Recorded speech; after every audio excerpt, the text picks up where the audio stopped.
Bears fans, as you know, sports betting season is in full force right now, which means you need a sportsbook with integrity and longevity like BetUS. BetUS has been pioneers in the sportsbook industry for nearly 3 decades, thriving and paying you, the loyal customer. What's great about BetUS is they have loads of bonuses, so join now at betus.com today and receive a 125% sign up bonus by using code Chicago125.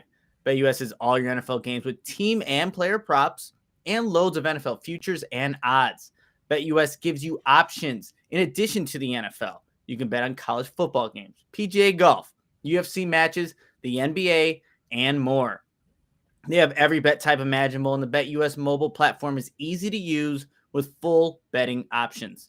Follow my lead and get your phone, online, and social sports betting partner with integrity and longevity like I did.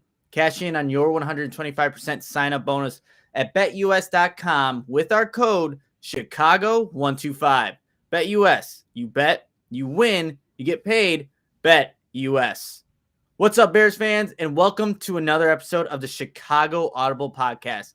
I'm your host, Nicholas Moreano, and if you're watching this podcast, obviously you see the one, the only, Mason West. And Mason, it's been a crazy Tuesday, and it's been a crazy Tuesday without a lot happening in terms of the Chicago Bears. But before we dive into everything that did and didn't happen, how's your day going so far? I had a pretty crazy day. The news was more crazier than anything. Did my normal gig I do, and then I usually pop in to the Oak Park area to do a little side thing, and that didn't happen because the power was off because a restaurant next door caught on fire. So I spent the afternoon binge watching Young Justice and kind of sorting through what's been going on with the Bears. Yeah, when you were texting me like, "Hey, the place next to me, was on fire." I'm like, "Oh," and then I automatically thought like, "Yeah, House Hall's kind of going through the same thing right now in terms of all this commotion and stuff." And I'm glad everything is all right, but well, maybe for for the business next door. But let's just kind of get into what the heck has been going on here. For anybody who follows the Bears and somehow didn't see everything, the new maybe it was a little hard to keep up because there's a bunch happening. To kind of start off here, Mark Conkle, who writes for Patch, obviously not the biggest news organization, had a story come out today that Matt Nagy's last game coaching the Bears would be this Thursday's game against the Detroit Lions. He wrote an article on it. He went on ESPN 1000, and it was Cap and Jay Hood kind of interviewing him initially. And here are just some of the quotes that came from Conkle, with in terms of Matt Nagy's status as the Bears head coach. He's like, "I'm not like you guys. I'm not in the mix every day. I'm just going to tell you I have a really good source on this. I'm pretty confident that this is going to be his last game." Conkle was also asked about was Matt Nagy, or he was surprised to get the phone call from his source. And then again, he said, "Looks like this is going to happen." David Kaplan also asked him if his source told him how Matt Nagy reacted to the news. And here's what Conkle said: "It just seemed like it was one of those things where this is the reality. That is how it was displayed to me." So we have this news. Matt Nagy actually did speak to the media today. I unfortunately couldn't get in. I was scheduled to go, but there was a lot of people there because they were thinking, hey, Matt Nagy could be fired, or maybe announce that he'd be fired. And even if he was, I don't think he would have said it.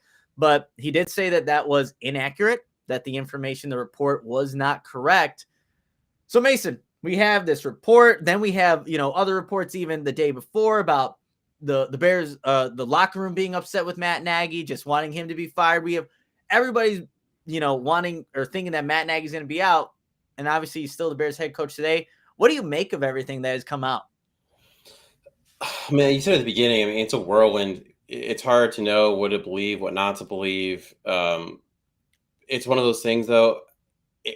When there's smoke, there's fire. Normally, I mean, the NFL especially is not one of those places where you hear stuff like this and it just turns out there's no credence to it whatsoever. I mean, there might be some inaccuracies within it or things of that nature, but normally it's not just like someone lying, and it's not like just some random person on Twitter who's like, "Hey, like, yeah, I heard this thing and it grew from there. Mr. Conkle is a Pulitzer Prize winning person, reporter, a writer. And this isn't something necessarily that you're just going to throw out there and just try to get clicks, right? I mean, this is something that, like he said, it's a reasonable, a reliable source that they got it from. He knew saying this more likely than not that this was going to cause a stir. And like he said, he was surprised that he got the call. It wasn't like he was digging and pulled it from someone and misconstrued something. I mean, there was a phone call that was made to him. Don't know why. I mean, obviously, no, you don't have some of the main beat writers that are reporting this. You don't hear any of that. And then if you're Matt Nagy, what are you going to do? I mean, let's say you were told that, like, yep, you're absolutely right. I'm going out guns a-blazing on Thursday. You all get ready. Like, no, I mean, you're going to say that isn't true, or maybe he wasn't even told that specifically. There's so much stuff up in the air with it, but you have to believe that there's a chance that there's validity to it. That's where I'm coming from also, Mason. It's like, why would somebody like Mark Conkle, who is one, like, if he's looking to get fame on social media, he's an older guy. It's like, that seems a little odd to me. And also, he is a Pulitzer Prize winning journalist. Like, that's the highest prestige you can get as a journalist. It's like, I think if he's hearing this, there's obviously some belief to it. He wrote a whole article about it. It's not like this guy's a sports writer. They must have believed, again, he liked what the source told him in terms of the information and shared it. And he also went on 670 Score and shared that information. But now let's kind of go into Mason, how the Bears handled the situation, right? They had Chris Tabor go up there first, which I think was just an odd decision for him, because media members are going to ask about that. What are you hearing? And that's just not fair on Chris Tabor. But obviously, as of right now, 6:43 Central Time of this recording, there hasn't been a statement from the Chicago Bears.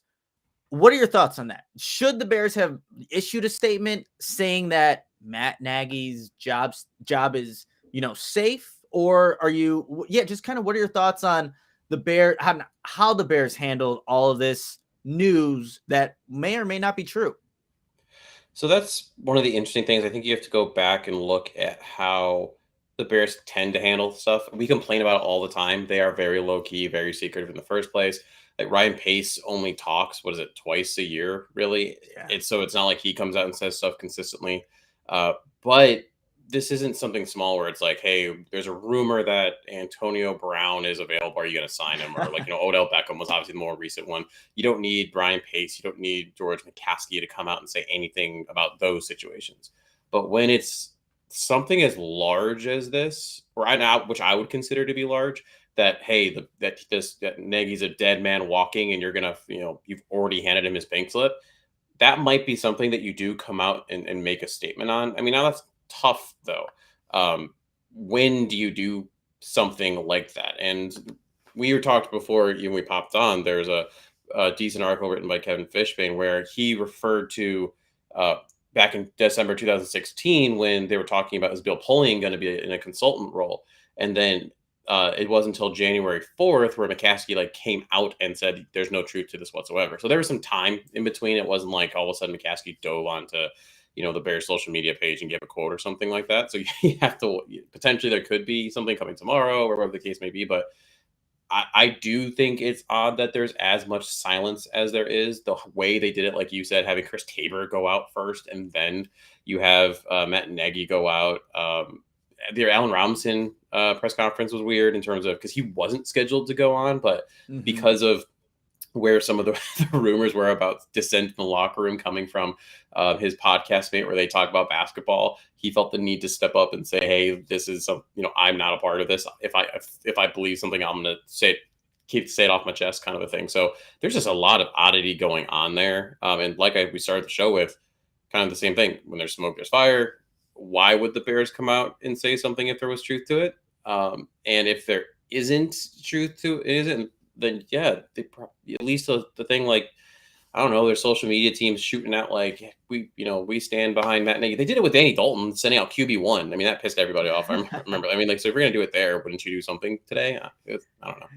Yeah, my thoughts on this. One, I like how Allen Robinson kind of approached that. If the Bears organization was more like being direct and forward, you wouldn't have all this speculation. We probably wouldn't even be talking about this because it would have been addressed. But here's the thing.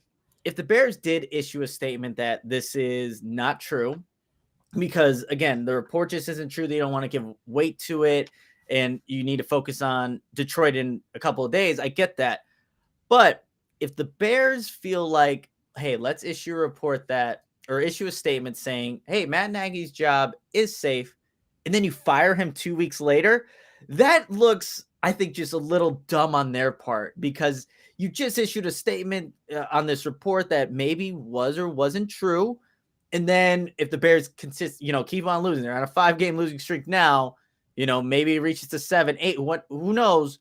And you're just fed up with Matt Nagy, fire him. It's like, well, he just issued a statement that his job was safe. So I could see why the Bears are like, well, we're not saying that he's going to get fired on after Thursday's game, but hey, give us a week or two.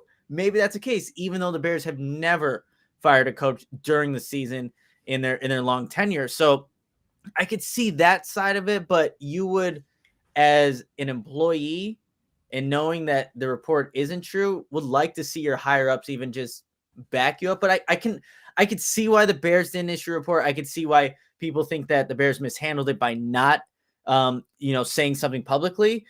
But that's where this current situation is at with the Bears. It's like there is, I believe, it may not happen on Thursday, but I do think that where Matt Nagy's job status is at, all the talk now, like it just seems like there's something coming out of Matt Nagy, the locker room, that eventually at some point it's going to happen where Matt Nagy is no longer the Bears head coach, and the Bears will be on, their search for the next one. We talked about this, a couple days ago, about the new rule that's in place with the NFL, Mason. You did a great job of highlighting what exactly that is, but they could do some searching within the season if there is a position, if the position is available for the Bears for that head coaching spot. So that's where the Bears are at.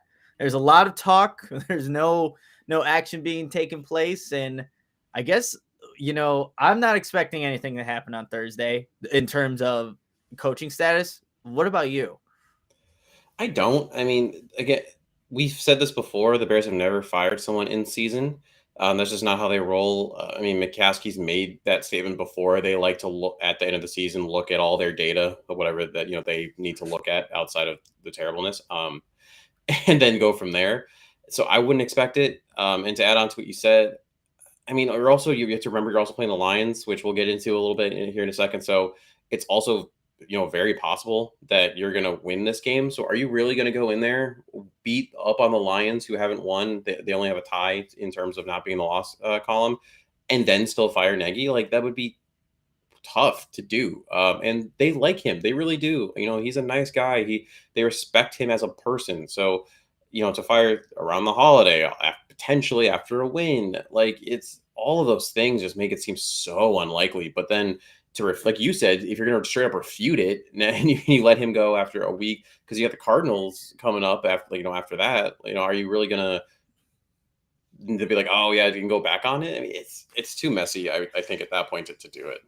Yeah, and like, honestly, if you were going to fire him after Thursday, why'd you even let him get into this week? I get it. Like, it's a short turnaround, but couldn't it just happen immediately after Sunday's game if you're having those thoughts and if you're like riding on emotion? If that's what this decision is, riding off the emotion of last Sunday's loss to the Ravens, I would think like, hey, it happens there, but who knows? We'll see what happens with these reports if they're true. But I think, again, where this is trending is that it doesn't look like Matt Nagy's going to be the Bears head coach for much longer.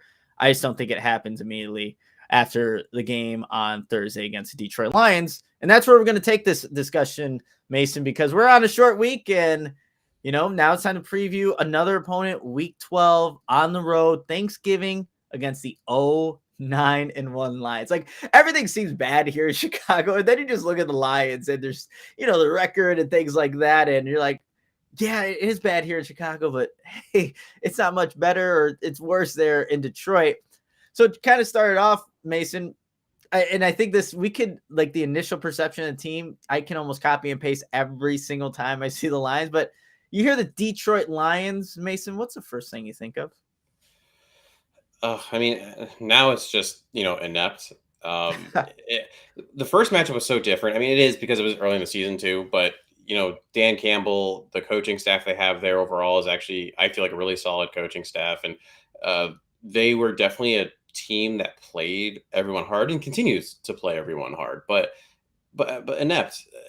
Campbell now has multiple times called out Jared Goff specifically. I mean, I don't think he's the quarterback of the future there by any stretch of the imagination, but to just be as blatant as he is about it is tough. You look at there's the depth they have or lack thereof. I mean, across the board, there's not a lot there.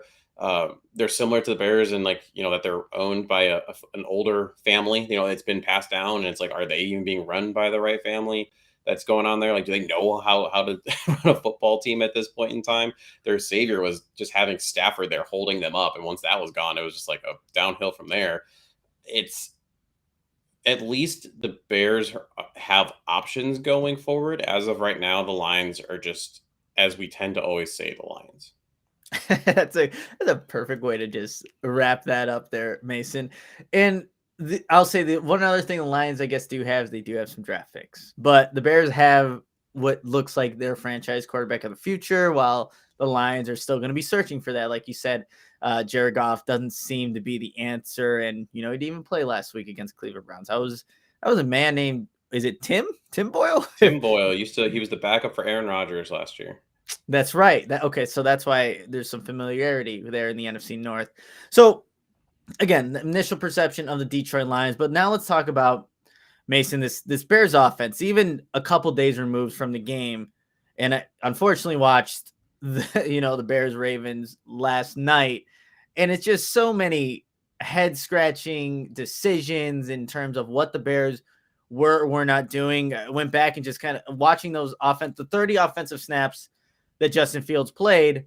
One of those snaps was where he was actually on the move outside the pocket and threw a pass. And the one time he did it, it's a 29-yard completion to Darnell Mooney down the right sideline. No other times did you see that type of play against the Baltimore Ravens. And we talked about this on the post-game podcast. This is after coming off a bye week, but also a successful second half against Pittsburgh Steelers where you got Justin outside the pocket and he was making plays. The Bears did it once. I know they didn't have a lot of offensive snaps. I mean, Justin Fields didn't play the entire game, but why? I just don't understand what is wrong with trying to get your franchise quarterback, your guy, in a position that he likes, being outside the pocket and throwing on the move. Just didn't make sense to me, Mason. I mean, it's really a whirlwind of just questions about that, right? We said, what is the identity of this team if you had to put a stamp on it? I mean, you look at other teams, you look at the Ravens, you're like, all right, well, they're a run first, and they're a Lamar Jackson driven team. You look at the Kansas City Chiefs, and it's like, okay, well, we know that they're a big explosive play team. You look at the Tampa Bay Buccaneers. The list goes on. I mean, even like teams that aren't great, you can at least say like this is what they want to try to do. Yes. But the Bears, you can't really do that. And then you layer on top of it, like we said, there was the questions like, where were the tight ends that last game? It was very confusing, and I could have swore I was like, well, they must have not had them on the field. It's hard to necessarily track formations, but you can track personnel. Mm-hmm. Like they were sometimes starting the eye, and they would roll out a tight end and maybe Holtz and Montgomery out of the backfield, so now you're empty, but you can't really track that very easily. But if you look at personnel, like for example, we keep going back to the Steelers game, like, oh, Justin, we saw growth. Why couldn't you do what you did there? And at least personnel-wise, right, they were in 12 personnel, so one running back, two tight ends, 19% of the time. And I was like, okay, well, it must have been less in this game. Actually, it was more at 29%, which blew me away. It made very little sense. But then on this, if you flip it and you look at just some of the people, Jakeem Grant pretty much got all of his snaps with Justin Field and never saw the field again when Dalton went in. I believe Graham was on for one snap when Fields was in, but then had, I believe it was like 11 snaps when Dalton was in. So there is a bit of a contrast in terms of how you're handling these two players. But at the same time, like you just said, you're not going full in for Fields. You're not moving the pocket as much, even if you are using more, 12 personnel, as I just talked about. You aren't necessarily using the same types of RPOs. And Nagy talked about that. He said that the screen pass to Mooney was an RPO. So how much of it falls on Justin? Is Justin getting to that read, right? I mean, because we saw in that game, he actually seemed like he was kind of pulling it a lot. He was trying to get out of the pocket himself a little quick, try to create his own mobility. Maybe he wasn't getting to that read. It's hard to say without us knowing the exact play call and design, and that's why it's hard to find that balance of who's the most at fault. Is it Nagy for the entirety of what the offense is? Is it Laser for, as Laser talked about, not getting Fields in a rhythm? Is it Justin for not reading the field fully correctly, or getting a little skittish, which I don't blame him when you're getting hit as quickly as he did for a couple, like on that fumble we talked about. So this is a multi-layered conversation that you can't just point a finger and say, okay, that's the answer. No, exactly, and that's a good way of putting it, because the Bears have a lot of problems, and it would be impossible to say if we just fix this, oh, you fix the Bears offense. That's never going to be the situation with the current staff and how things are kind of constructed there for Justin Fields and this offense to operate. But when I look at like 0 targets for Cole Kmet, like how do you justify that? And again, going back to the play action rollouts, things of that nature, not utilizing David Montgomery more in this game when, like we said in the post game show, he should have been.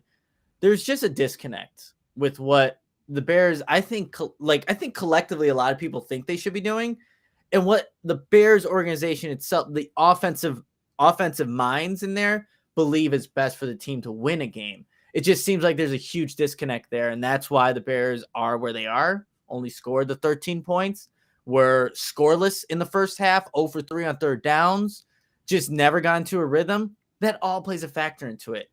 It's, they're fortunate though. They're going to play an offense on the other side in Detroit that seems to be having a lot of the same issues in terms of creating a rhythm, scoring points. And, obviously with Tim Boyle, that there's a lot of those things don't happen. Even with Jared Goff, it doesn't happen. But Mason, in terms of this offense, when you're thinking it's going to be Thanksgiving and things to be thankful for, what do you want to say you would be thankful for if this happened on Thursday with Andy Dalton as the quarterback? As Matt Nagy said today, Andy Dalton will be the starter for the game against Detroit. But is there anything that you want to see and you will say after the game, I'm thankful that the Bears at least did that? Oh boy, that's a loaded question. We already know they can run the ball. Like I don't need see Dan Montgomery have a giant game. I know Khalil Herbert can run the ball. I mean, obviously, me, I've been preaching that since the beginning. And as we talked about at the beginning of this podcast, we don't think that this coaching staff will be there. So I don't need them to show, hey, we're willing to now hand the ball to Herbert as well. Just save that for whoever's going to be here next, that they can split up those carries.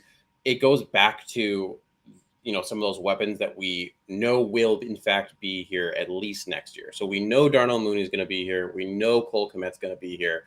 And it kind of stops there. So if I can see those two players, right, elevate their games against an inferior opponent, and that's putting it lightly, or it should be, that's what you want to see.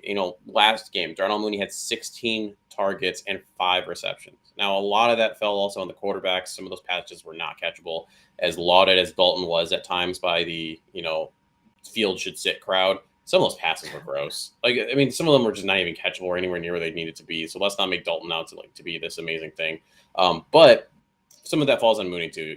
I've talked about some of the drops.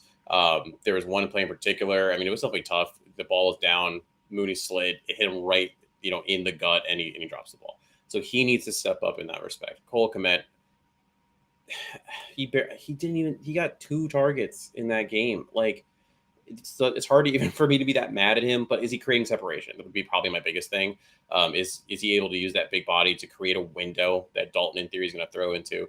And honestly, and this isn't what I'll be thankful for. If anything, I'm going to be annoyed by this, to be quite honest. So I'm going to go the opposite for 1 second. I wouldn't be surprised if they go out there and the offense looks good.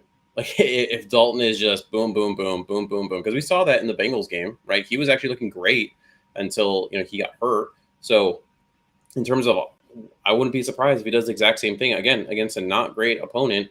And we've kind of come to the conclusion that Dalton's what Nagy's kind of wanted all along and has forced his hand into playing Fields because Dalton got hurt.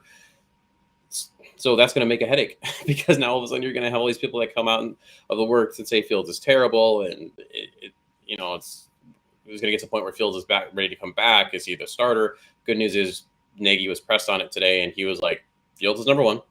Dalton is number 2 when they're healthy. So at least there's that. There is that, and thank you for the correction too. I don't know why I said Cole Kmet had 0 targets. He had 2. He had 1 reception. I think I just kind of forgot about that.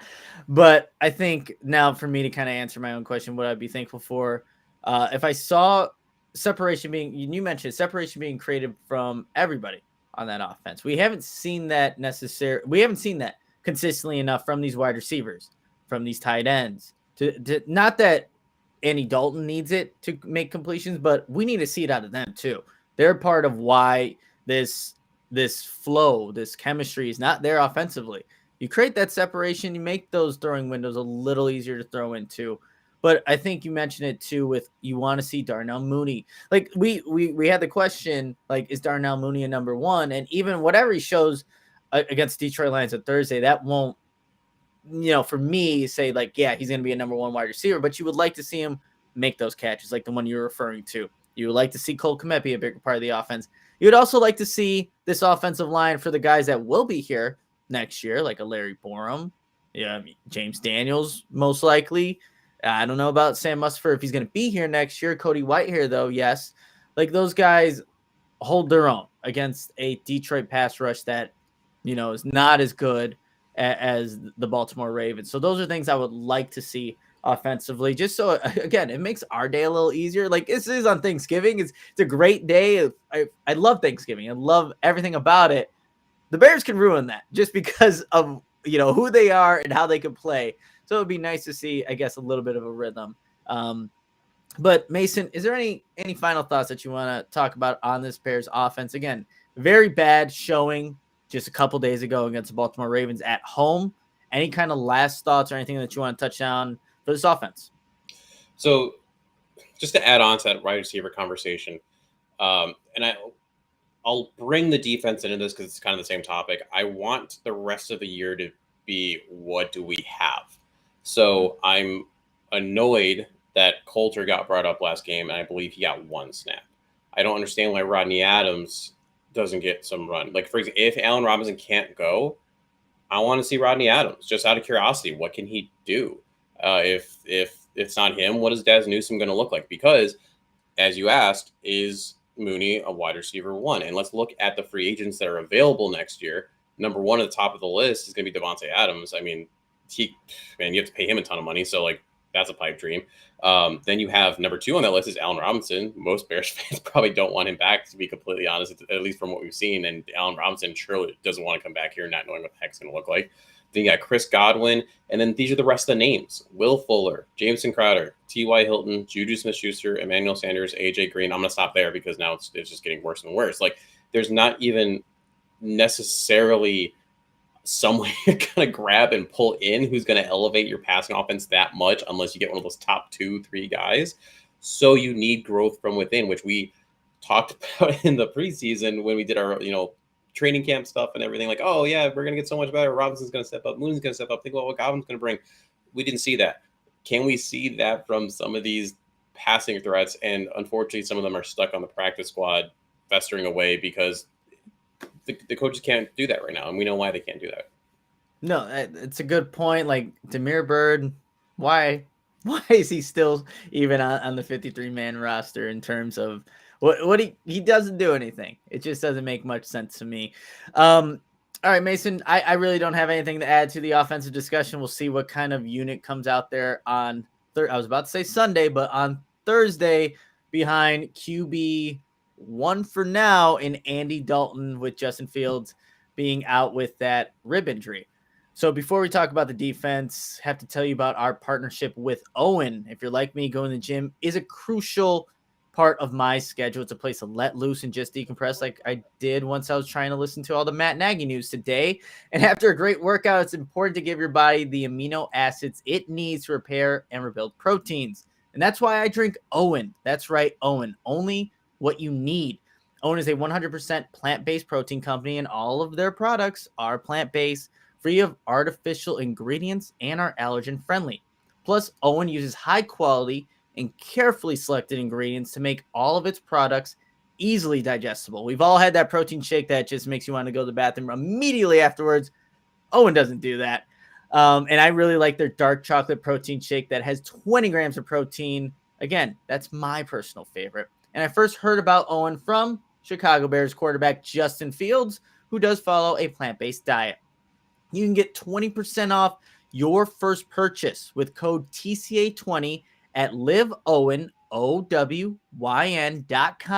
That's 20% off your first purchase at liveowen.com. And remember to use that code TCA20. Join me, the Chicago Audible, and Justin Fields in Try Owen. Only what you need. I'm Nicholas Moreano, and I'm here alongside Mason West, previewing this Week 12 matchup between the Chicago Bears and Detroit Lions. And now we're going to talk about that Bears defense that for the second game in a row has given up a lead with less than 2 minutes left in the game. And last week was arguably it was worse than what happened against Pittsburgh because it happened with a backup quarterback in Tyler Huntley leading the Ravens down to beat the Bears by a score of 16-13. Mason, do you think this, with the Detroit Lions being the opponent on Thursday, is this an opportunity for a bounce back game for the Bears defense? And just with what's on that side of the ball for the Detroit Lions, is this a bounce back opportunity, do you think? I mean, I don't know. I mean, if you went and played pickup basketball against a bunch of fifth graders and you beat them, are you feeling really good about yourself all of a sudden? I mean, and it's still a professional sports team. Let's be real, right? I mean, if you took the Detroit Lions, and this is one of those things. If you took like one of the worst teams in the NFL and put them against one of the best teams in college football, who would win that? Like that's always a debate that goes on. At the end of the day, it's still a professional football team. So there's still good a couple players here and there across from you that's good. There are some players that need to step up, not just necessarily for their future as a Bear, but their future in the NFL. And, we talked about, for example, Kendall Vildor, and we kind of threw him under the bus. But then Robert Quinn took that bus and reversed over him. And then Matt Nagy took that bus and drove over him again. Like he got called out by, I think then Desai got involved. Like he got called out by everybody, especially that one of those last plays where Sammy Watkins caught it up the sideline. It looked like Bush was the closest person, but turns out it was a communication error, most likely between Vildor and I believe Marquis Christian because Duke Shelley went out. If I'm the Lions and I'm trying to make myself feel good, because what do they have to lose? I mean, they're probably going to just go right there, right? Why would you not attack a Kendall Vildor? They're going to be playing their butts off. They have nothing to lose, but to be a spoiler, but to put more sadness into a division rival. So could it be a bounce back? Potentially, but what are you bouncing back to? Like you're have just a little bit of happiness, I guess, like because Roquan Smith and Robert Quinn can feel good because their efforts are rewarded with a win. But so to answer your question, I don't know if you're a professional football player, win that game and you feel better about anything.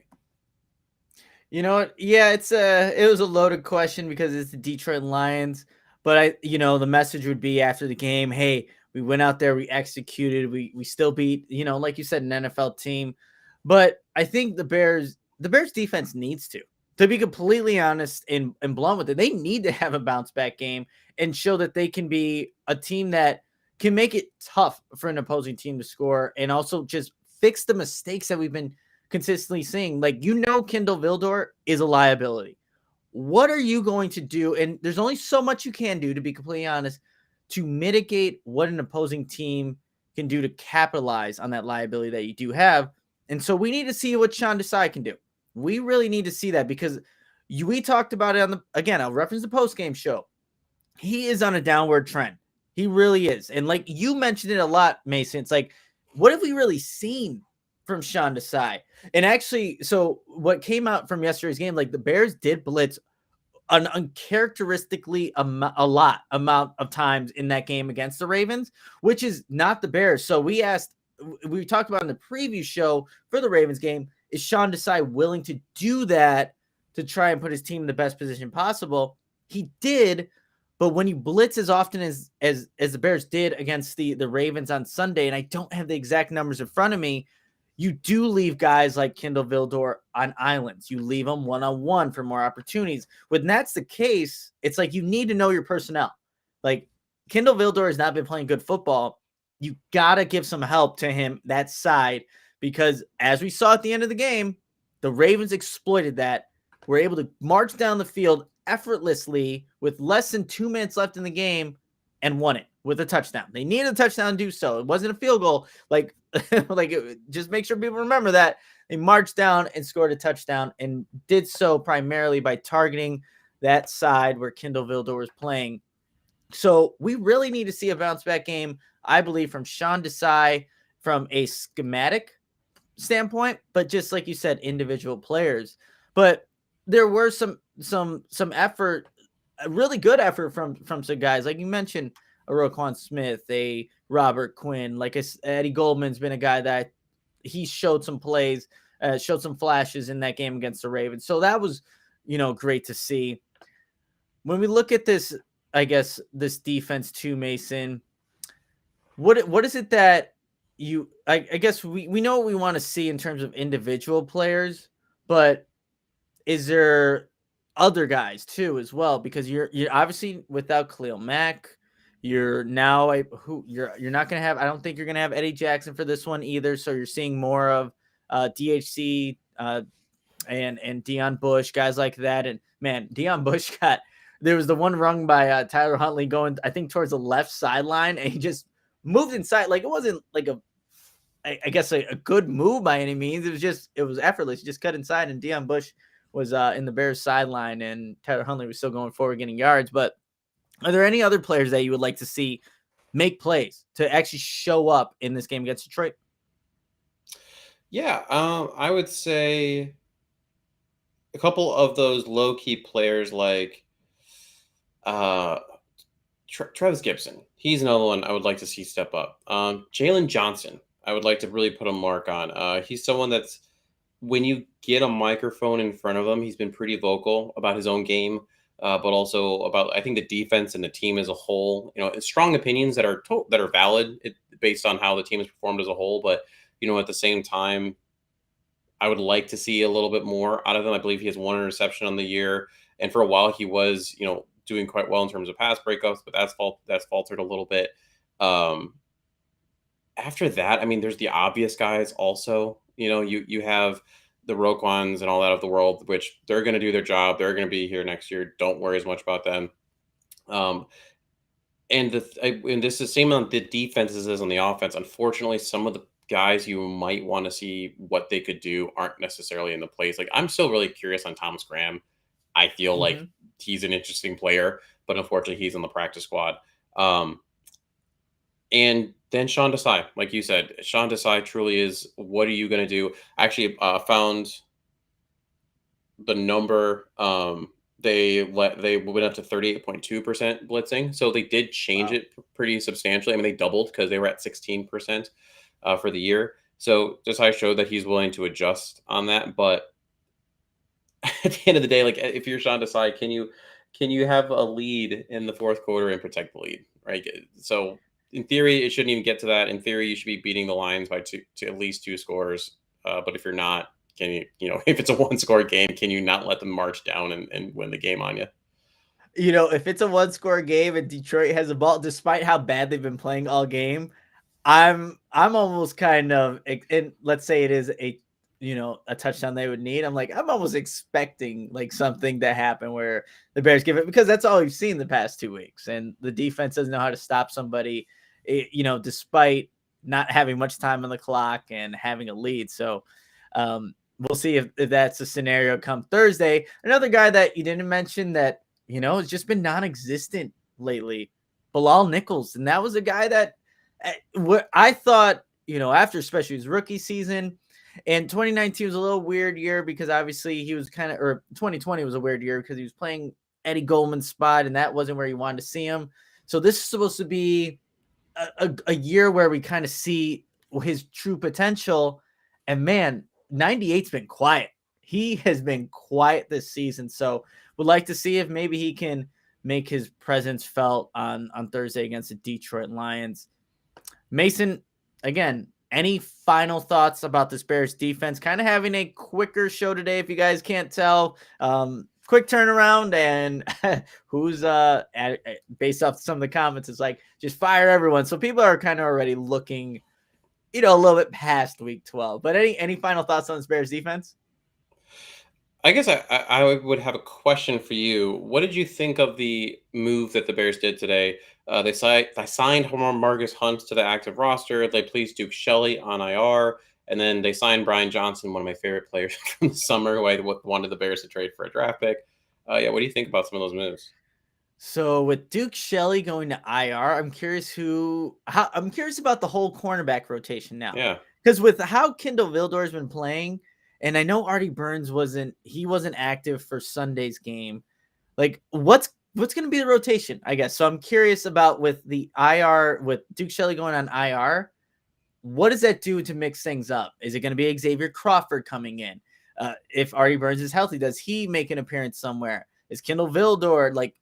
That's what I'm kind of curious about to see because I think obviously the biggest liability right now is Kendall Vildor. Now you got to find your nickel spot. It's like, man, the Bears they just can't catch a break there. But what about you? I like Marcus Hunt as a person in general. I mean, he was a funny guy on Hard Knocks. A good story too on Hard Knocks when he was on there for, man, I think it was the Bengals 1 year. But the Duke Shelley one was really the most interesting thing of that. All jokes aside, I mean, I do like Brian Johnson. I think he's a good kicker and and the Bears could flip him for something. But the Duke Shelley thing is really the biggest thing. Like you said, what do you do there? You could, because you're now missing a slot. The way they played against the Ravens, they had Shelley a lot on, playing the tight end position, and that was early on where Huntley was really throwing at Mark Andrews, and Shelley was just getting dominated at that point. So you have some options, like you mentioned Xavier Crawford. You mentioned Marquis Christian. I mentioned Thomas Graham, who has just been shunned to the practice squad. You mentioned Artie Burns, who could be a really interesting corner if he's given the shot, because he was a first round pick, did okay with the Steelers. Obviously, you don't let a first round pick go if he's stellar, so there's a problem there. That rotation, what you do there, is it going to be almost a Trouty kind of thing? Are they going for the win and they pick someone that they're really really confident in? Do they change their rotation? Then you have DeAndre Houston Carson playing some weird slot hybrid, and you end up putting Tease Tabor up at safety just to try to patch some of those holes. It'll be interesting. No, it definitely will be. And yeah, Marquis Christian, a guy that I think he had a couple of snaps in that game against the Baltimore Ravens. So that might be, and that was a guy in training camp who mixed into that role in the slot. So that could be someone that they just put in there and you keep Vildor out there and you kind of run the same old story. And we'll see how that goes with communication too. That's going to be a thing, Mason. They had communication errors with the core unit they've been running for a while. Now add in a new slot corner. Let's see how that goes. So if there's busted coverages on, Thanksgiving, and what didn't we see that happen? Was it a couple Thanksgivings ago? Like where, was it Kenny Galladay or it was just a deep touchdown from the backup quarterback? I believe that was on Thanksgiving, or maybe it wasn't on Thanksgiving, but I felt like that happened against the Detroit Lions, and you're like, oh, that's so Bears having a blown coverage, but maybe I'm just remembering something that didn't happen. I have no idea. All right, we're gonna go to our X Factor, and we'll go to a backbreaker for this game too. But X Factor, we'll each do one. Mason, I'll give you whichever one you want. Which X Factor do you want to do, and what is it? I'm actually going to recycle my X Factor on. It's really a combination. It's offense and defense that we did the last time we played the Lions, and I think it's just as relevant, if not more so now. In that last matchup, I talked about the difference in coaching. Right, you have Dan Campbell, who is a real locker room guy, has called out Jared Goff oddly at times, not necessarily the best move, but it's not like Jared Goff's going to be their long term answer either. But the Lions play hard, they really do. And then you have a really interesting coaching staff. Assistant head coach, running back coach Deuce Staley, who I think is phenomenal. Anthony Lynn is an offensive coordinator who I think got bad rap when he was with the Chargers. Ex quarterback and Mark Brunell. Aaron Glenn, who's someone who he was the same secondary coach and a head coach candidate last year. He's the DC out there. Senior defensive assistant is Dom Capers. It's just a really nice combination of coaches. They get their players to play hard, and that's what a game on a short week where there's all these distractions and all this stuff going on. That's what it comes down to: is can the coaches put their players in the best position to win the game? For the Lions, this game is just as important as it is for the Bears, but they're not in in this weird spot where they have to win. Like Nagy and all the rest of his coaches are. So that coaching, how they motivate, not just motivation, but how they do it is going to be very important.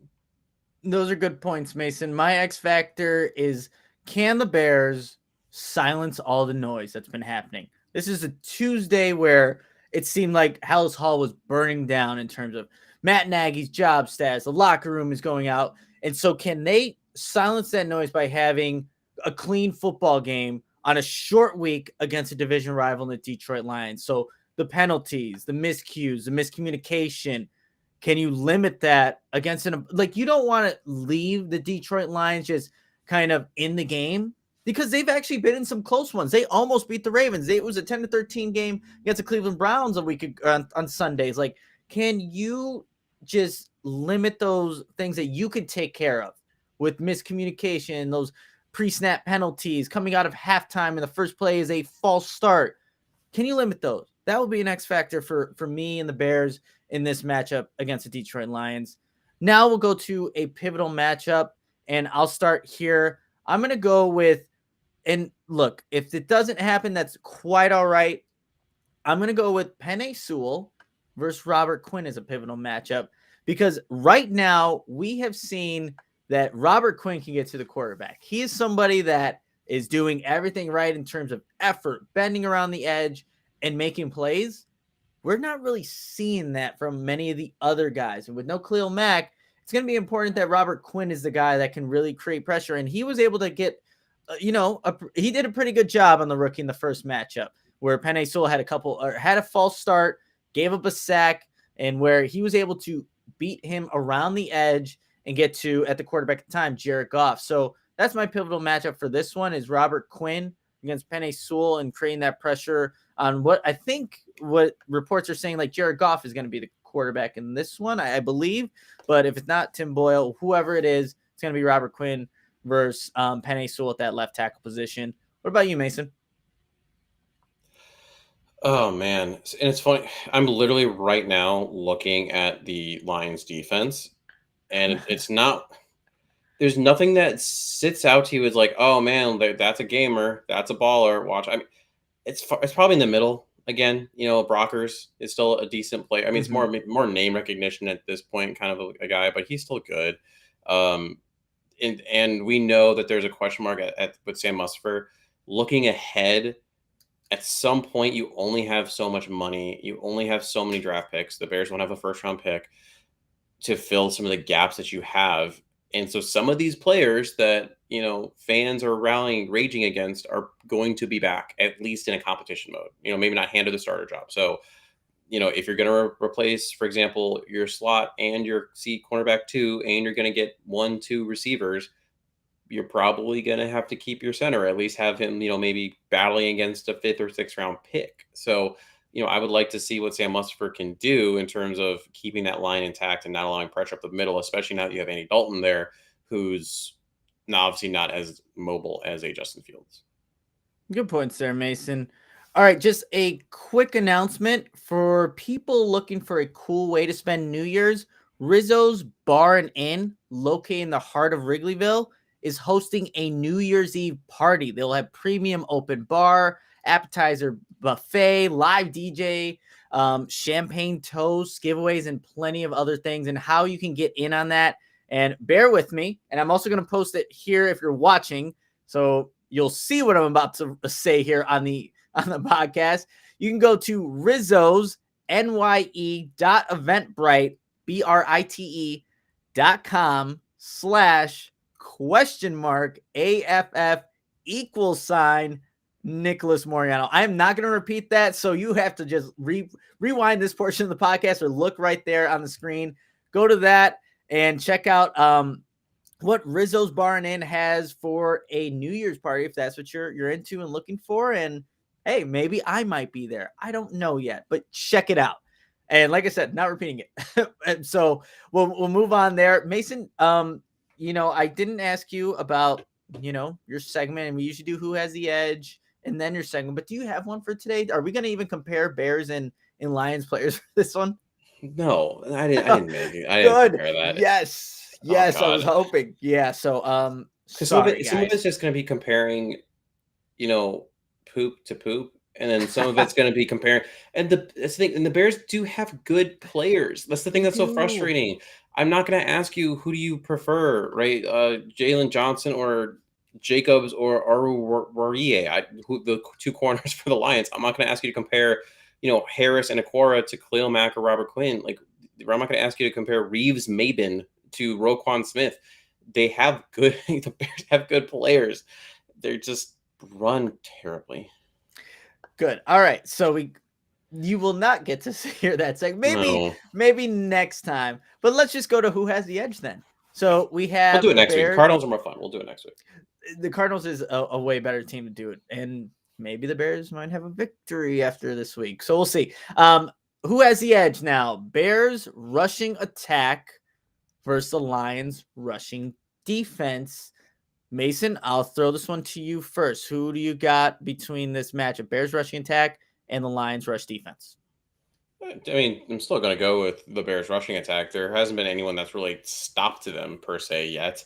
If anything, it's been more the Bears stopping themselves, just not giving the ball to David Montgomery and to Khalil Herbert. So, and we talked about that too. The Bears O line blocks very well for the run. They just don't do it for the pass for a multitude of reasons. So Bears rushing offense has the edge.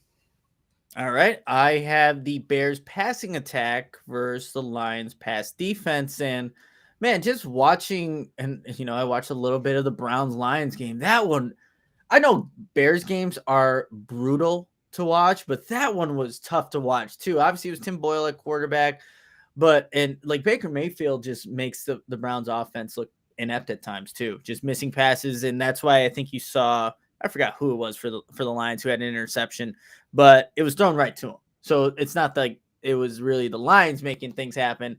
But even with Andy Dalton in at quarterback, I think the Bears still have the edge here in terms of what they can accomplish in this game on Thursday. It's not like you're putting in a rookie with no experience. You're putting in a guy who has a lot of experience. And it seemed like when he's in there, the offense, it generated points last week or on Sunday. Again, one was a quick screen pass where Darnell Mooney did most of the work, and a nice deep pass to Marquise Goodwin. But it's not like if Andy Dalton's going in and the Bears offense is just going to be, non-existent. It very well could be, but I think the Bears still have the edge in that one.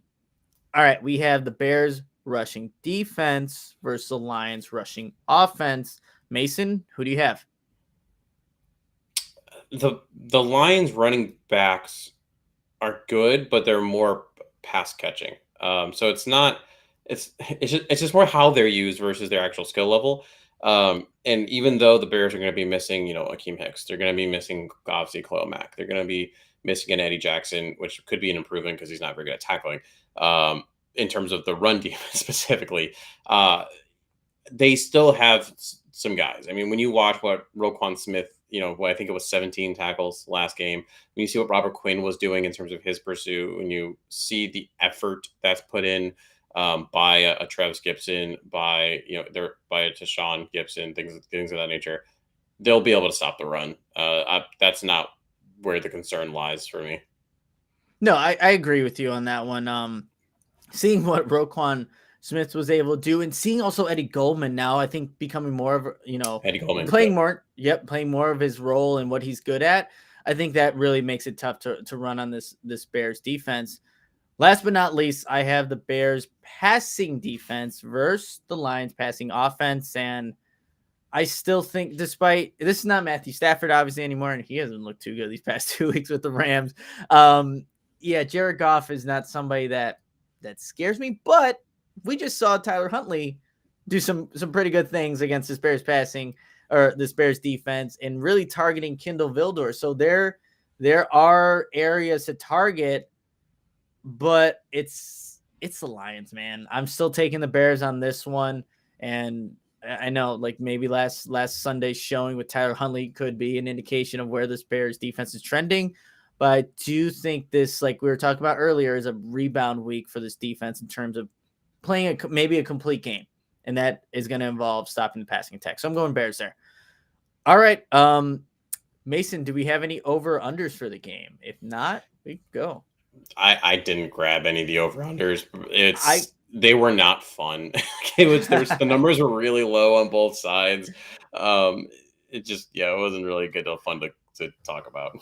Mason, I don't blame you at all because again, it's just Tuesday. We're doing the preview podcast. Usually we have 2 more days, and it's a 3-7 team and a 9-1 team on Thanksgiving. So let's just go to bold predictions then, and I'm going to make mine up right on the spot right now. I say that Darnell Mooney has 160 receiving yards and 2 touchdowns in this one. Kind of building off of what he did just on Sunday. And again, not maybe wide receiver 1 material, but maybe trending in that direction. But he has a good game on Sunday. What about you, Mason?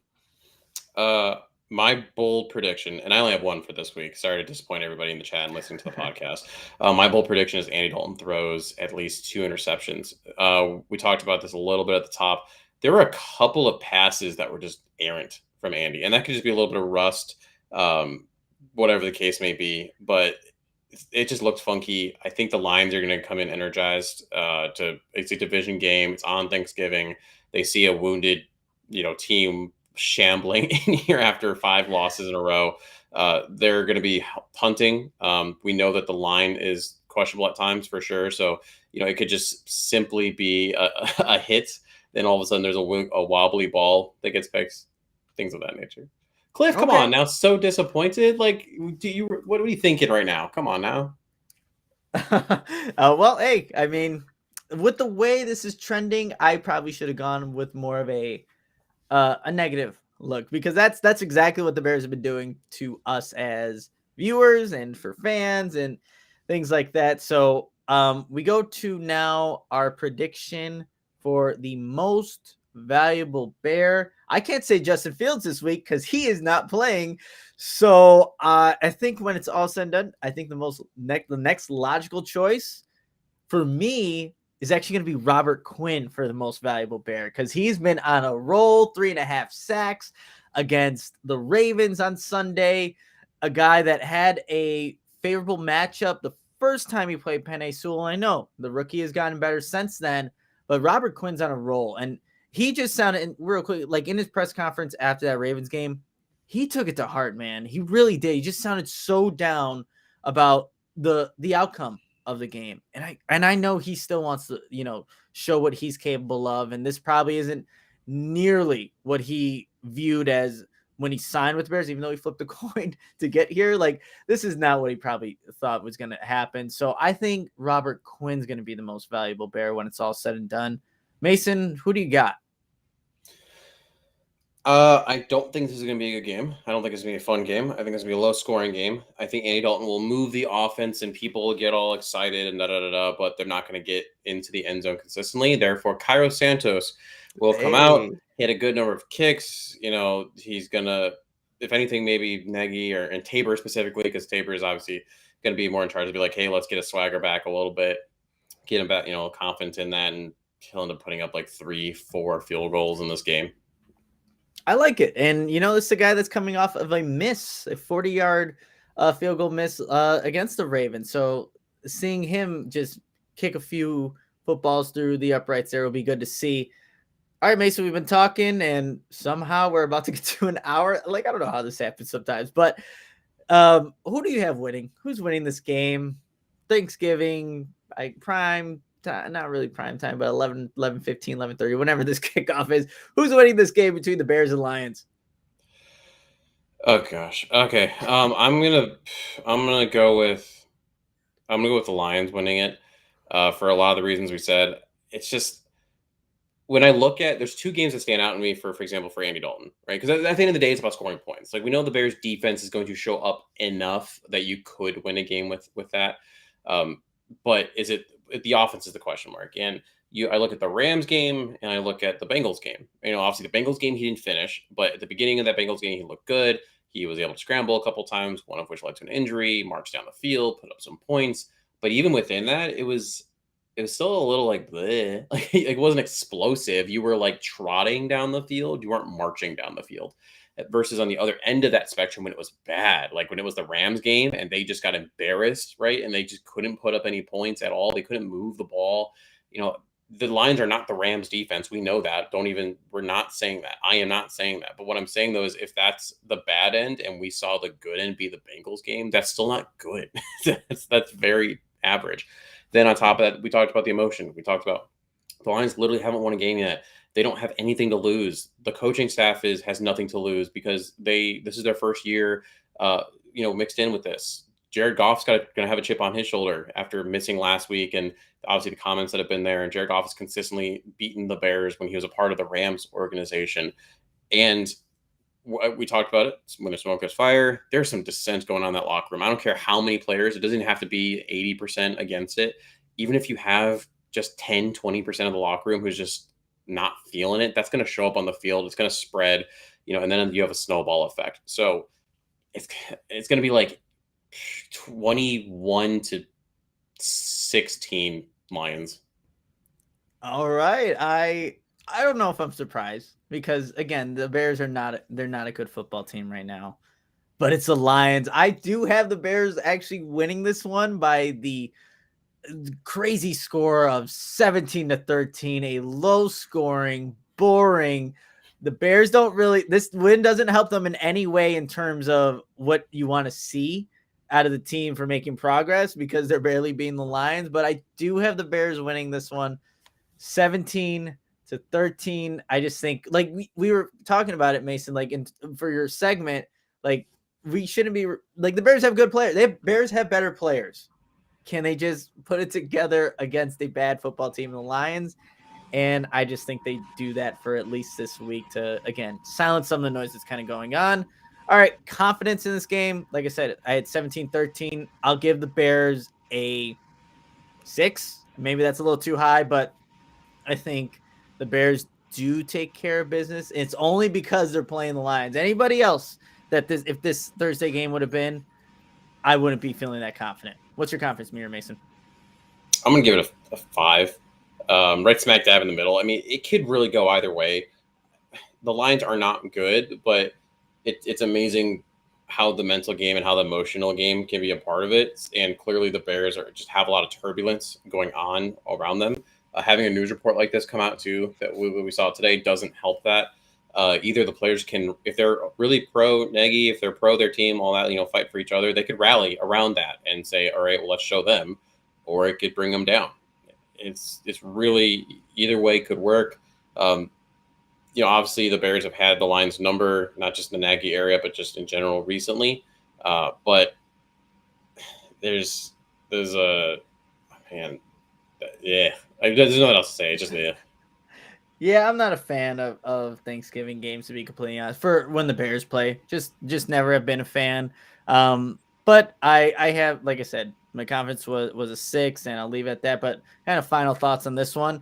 Really, I would say for people who are going to be watching this game, enjoy your Thanksgiving. Like, enjoy the people that are around you and don't put so much effort into what ends up happening in this one, because really, you shouldn't be. It's just not a good way to utilize your time. Like, I'm going to definitely. Well, it's a little early to be starting Thanksgiving dinner at 11, and even when it ends, it's still a little early. But do other things with your time. I think that's my dog that's trying to get into the door. So, perfect time for me to stop talking. Mason, what kind of leave us with as we are 2 days away from Bears Lions in Detroit? Yeah, I've said it time and time again. This whole year is about progress, and the biggest progression that the Bears can make, they can't this game because Justin Fields isn't playing. He can't learn by doing.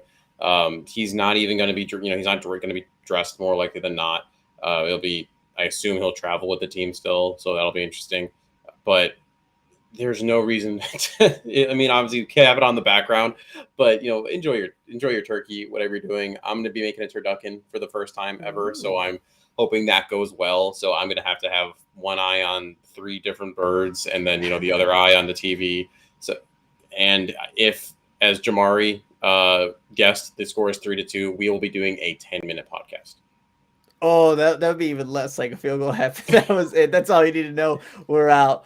But hey, thank you everybody for tuning in to this preview show. I know it's a little tough to really digest anything that has to do with the Chicago Bears, But like Mason and I said, we hope you have a fantastic Thanksgiving. You'll be hearing from us after the game, whatever the score is, and definitely going to be a short podcast for that one. But again, thank you so much for tuning in. Make sure you're following Mason on Twitter at West Sports PT. Follow myself on Twitter at Nicholas Moreano, and of course, the Chicago Audible on all of our social media platforms. But until next time, bear down, Chicago.